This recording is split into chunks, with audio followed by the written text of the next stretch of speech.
Amidst the harsh climate and its remote regions separated from the rest of the country, Phoenix had to overcome many challenges to become one of the most successful cities. This was done by agricultural and technological advancement that helped domesticate the land to create a livable society. Unlike other Western cities, this was done with an initial agricultural phase that commenced the city's wealth. However, at the turn of the 20th century, Anglo political leaders and boosters used the vast environment and a minority labor force to attract industries from the east, which eventually developed into the metropolis that the city is today. The Arizona population consisted of European immigrants, Civil War veterans, former miners, Mexican nationals, and immigrants from Sonora. Anglos first came from minerals establishing mining in Arizona in 1863. Mexicans made up a great amount of the population. Mexicans converted to citizenship to the United States as a result of U.S. land acquisitions. Immigrants sought the economic opportunities Phoenix promised. Members of the working class and minority families began to increasingly populate the southern sections of Phoenix, south of the railroad. Lower economic class families tended to live at the outskirts of the city limits, where land was cheaper.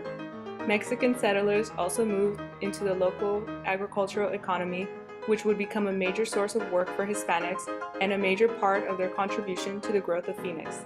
The formation of the Mexican community would not have been complete without a church, with early residents attended Catholic services when they could.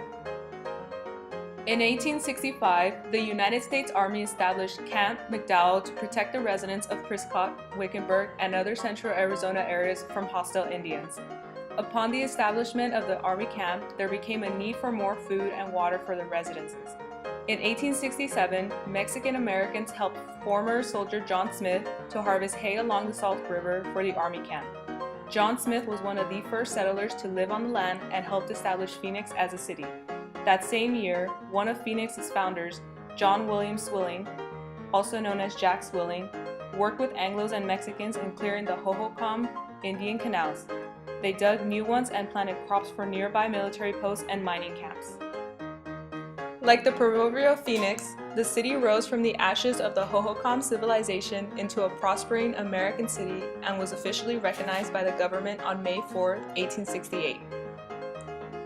Jack Swilling established the Swilling Irrigation Canal Company on June 15, 1868.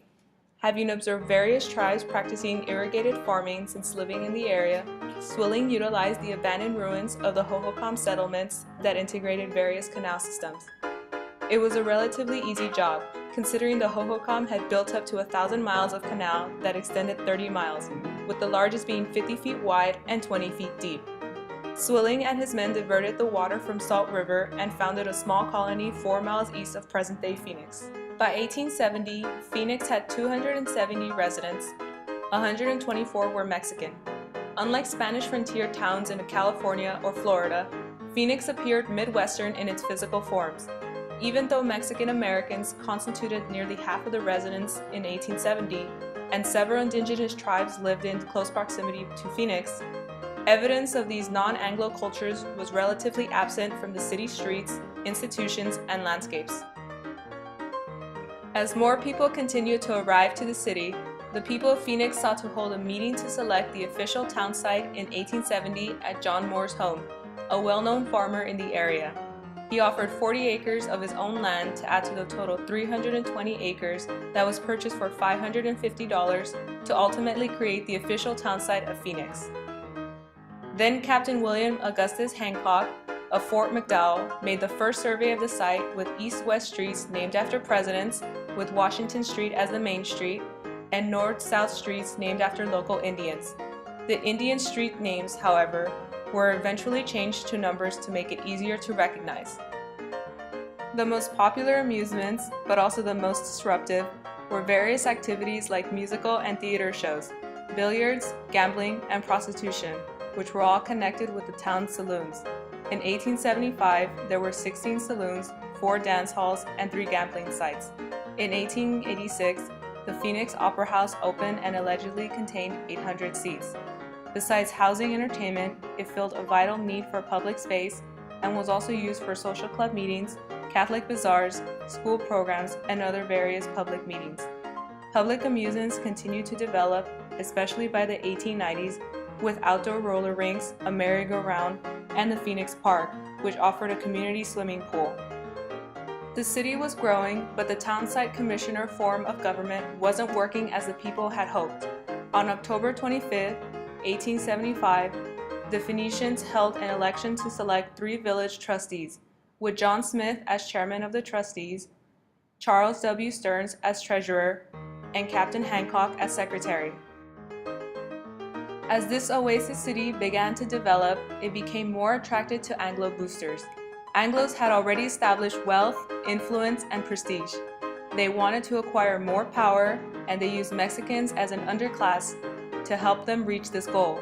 Because Anglos had such a dominant position, they dictated the ethnic arrangement, leaving the majority of Mexican Americans to live in bad areas. They used minorities to build the city, but once Anglo goals were reached, discrimination rose at an alarming rate. The city saw its first wave of Chinese immigrants working for laundry facilities, grocery stores, and restaurant establishments, as well as hard labor in railways and canals. In addition, between 1870 and 1880, the Mexican population made up half of the total population. The Anglo-Phoenicians treated the individual minority groups differently, but they felt that all minorities pose a cultural and economic threat to the success for the city, further enforcing the goal of becoming an Anglo-American city by pushing the minorities into the southern poor neighborhoods. Phoenician boosterism, or the community self-promotion based on optimism and false claims, was at an all-time high when the Desert Land Act was passed on March 3, 1877. The Desert Land Act allowed homesteaders to apply for 640 acres of land for reclamation. But without proper regulations, it became an open invitation to systemize land fraud in the West. Despite countless fraudulent activities, the bill helped the city to continue its growth. By 1879, Phoenix saw a building boom when a factory was created to make fired brick. Brick quickly became the preferred material for homes, businesses, and public buildings. Over the next several decades, the common Victorian-style homes were built, which replaced the inexpensive adobe that the Hohokam used, shedding the old Western rough frontier appearance. The downtown architecture adopted the new European styles after the ban of adobe homes in the Great Flood after the 1880s. By the end of 1880, 2,458 people lived in Phoenix and had cultivated 10,000 acres of land. A school with 379 pupils was built, ice factory established, and a new brick sidewalk was laid in front of Tiger Saloon. In addition, a number of privately owned canal companies also formed, providing additional land with water. To counter the number of floods, W.J. Murphy, along with the business elite and some farmers, had begun discussing the need to construct a dam to control the flood of water throughout the seasons between 1870 and 1880. He was awarded the contract to build the Arizona Canal, which instigated the creation of the First National Bank, the first bank based in Arizona in 1880. As Phoenix continued to rise above the ashes, its people stressed the presence of businesses, professionals, tradespeople, and prosperous farmers. It fed their impulse to become a cultured, liberal, and progressive city by creating additional schools, churches, and societies. Phoenicians sought after additional population, with connections from other cities, by promoting tourism and emphasizing the healthfulness of the climate as well as the beauty of the scenery that suited the souls. Boosterism attracted those diagnosed with tuberculosis. Searching for a climactic cure, the Phoenix dry heat was promised to be a cure for those diagnosed with tuberculosis. Over 7,000 people hopelessly ill with tuberculosis were sent annually to the west and southwest, and that over 60% of these persons had no significant means to provide for the necessities of life. As a result of this, they died from lack of care or were a burden. General Moses Sherman graduated from a school in New York in 1873 and came to Prescott, Arizona on a teaching assignment. By 1880, Sherman became the first superintendent of public instruction in Arizona. In 1884 and 1885, he had become the dominant force behind the Phoenix Railway that connected Phoenix and Glendale in the north, where it linked to the Santa Fe Railroad, which was the nearest means of railway up until 1885. Along with marrying the daughter of one of the builders of the Central Pacific Railway, Sherman had brought about the transportation boom in Phoenix in the late 19th century. He owned the first public transportation system in the valley, which were streetcars that were pulled by mules. Prior to the streetcars like the ones that San Francisco established, Phoenicians traveled by wagons and horses. The creations of the streetcars and the railway had made Phoenix very accessible not only within the state, but also from other states. This again brought in more business to the blooming oasis in the desert. This quickly led to the Phoenix Chamber of Commerce refocusing its tourism once again. W.J. Murphy had built Ingleside, the first large resort in the 1890s, to welcome this new growth. At this time, farmers also sought to profit from the change by growing various fruits such as apricots, peaches, and most importantly, citrus. Citrus had become very successful, and within 5 years, roughly 150,000 trees had been planted near the Arizona Canal. While men sought after the expansion of the city, the women actively built communal establishments to better the livelihood of the growing city. Not only did these proactive women help build schools and churches, they became a key social network and a means of integrating new arrivals into Phoenix very quickly. Teaching was one of the generally accepted occupations for women, with home economics being one of the main subjects. In 1890, Ladies' Benevolent Society was organized, providing relief to the poor and sick, and even went as far as to investigate the treatment of these people in hospitals. The women of the city joined in the effort and sometimes led the way.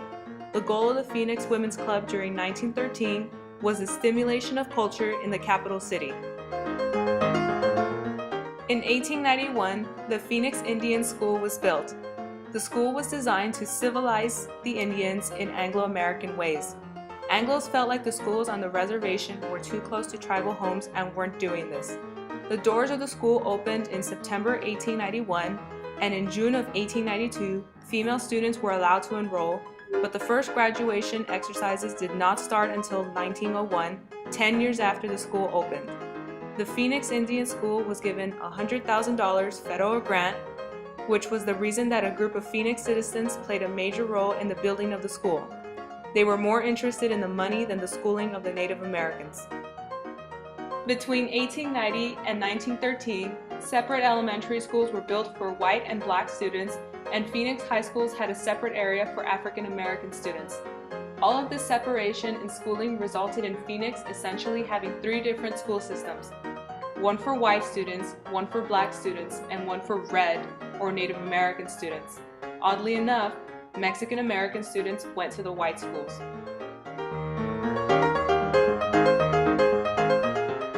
As with the federal loan grant for the Phoenix Indian School, business elites in Phoenix were only focused on gaining more control, money, and power. They wanted the direction of the city to stay focused on their idea of a civilized white American city. In October 1913, they voted to ratify a new chapter that changed the city from a council-manager form of government into a commission city manager form of administration. The utilization of this structural reform was widespread in the smaller cities of the United States by World War I. Though at a slow but steady rate, Phoenix continued to grow primarily because of agriculture. The amount of land in production had fallen by a fifth from 1895 to 1905 during the drought, but the return of rain brought these numbers back to their former level by 1908. After the completion of the Roosevelt Dam, which began construction in 1906, the quality of cultivated land increased dramatically, rising by a third from 1910 to 1920, and later raising again another third during the 1920s. The earliest farmers grew alfalfa, which remained the dominant crop until later replaced by cotton. The agricultural prosperity of the Salt River Valley fueled investments and land speculation by businessmen from the east. The Phoenicians sought after investments other than agriculture, such as mining, but knew that the future of Phoenix relied heavily dependent on farming, which limited how fast the town could grow in the coming years. Expanding acreage created more opportunities, and the number of farmers more than doubled, from 2,130 in 1910 to 4,359 in 1921. This growth was encouraged by publicity campaigns operated by the Board of Trade, the Santa Fe Railroad, and the U.S. Reclamation Service. Minority population remained low throughout these years, which was a reflection of the deliberate effort of Phoenician boosters to define a preferred culture and people. Anglos felt that all minorities posed cultural and economic problems. The cotton market attempted to replace the alfalfa market in 1920, but failed due to drought and overfarming. This caused a short-lived depression. Growers went bankrupt and many businesses in general declined. Mexican farm workers, who had since been exploited, became destitute and their situation became increasingly worse. By 1930, Phoenix could be called a significant regional urban center where the population rose from 29,053 in 1920 to 48,112 in 1930. And the metropolis of Arizona remains the largest city in the Southwest between El Paso and Los Angeles. There were 120 miles of sidewalks, 161 miles of street, 51,000 books in the public library, 70 men in the police department, a new pipeline created with 48 inches of concrete that is still operational today, and a budget of $2 million. Needless to say, this town was on its way. Although Phoenix was a desert valley that was overlooked for many years, it wasn't long before it began to develop into a metropolis city. Agriculture is booming. More people are coming. By the end of the 1920s, promoters felt justified in calling Phoenix truly the capital of Arizona, the hub of new developments, the storehouse and supply.